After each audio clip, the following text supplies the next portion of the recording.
You look at Johnson and Perrott's, is it 213 or 214 years of history? Let's ponder for a moment on how many Cork families have been involved through employment with Johnson and Perrott's.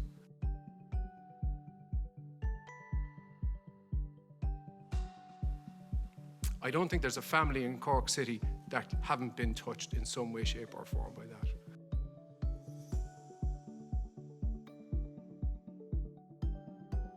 I think tell a wonderful story of a family and of a company that had an extraordinary influence on the history and evolution of Cork City and County and beyond, but also gave a lot of quality employment to a lot of people, enabled careers to develop and added to the vibrancy of our nation. So I just want to thank you, Mark, for the invitation, but also for what your family have done through the generations in driving on not just your company, but you've been a participant in the city as well, and driving on the city and the county, but above all of leaving this wonderful legacy to our museum and to our city archives. Well done and thank you. I'm thrilled that we've been able to do this today, and I would urge people who have documentation to think about donating it to some place where it can be looked after, because it becomes of general interest. It starts out as family interest, but it becomes of general interest.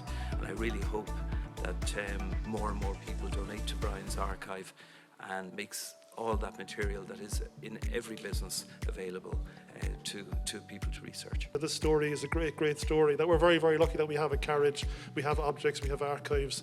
There are not that many businesses in the city that actually keep their archives, and if there's one message that I want to send out to the business community is that please talk to Brian McGee, talk to Dan Breen, the museum, do deposit your material. Great credit is due to Mark and the family to keep this alive. It could have been easily just dumped. You could easily see that carriage ending up in the former landfill in Tramore Valley, but no, it was kept, and it was kept because the story is important. Conservation nowadays has changed a great deal in the last 20 years, but the idea is not to change it utterly. It's to make it, if you need to reverse anything you've done to the conservation, it can be easily reversed and returned to its normal state. But I don't think anyone wants to return it into wrapped in black paper, which we got it was. No, it's fantastic. And the fact that Joe Burns, who Mark mentioned, discovered it by chance and was given it by Ted Crosby. It's a huge collection of material. I mean, there's kind of three layers to archives. You have the personal, you have the corporate, and then you have the public history. And this collection ticks all those boxes. You know, you have the personal diaries of William Perrott, and he also remarks on the public aspects of history, what's happening in the city.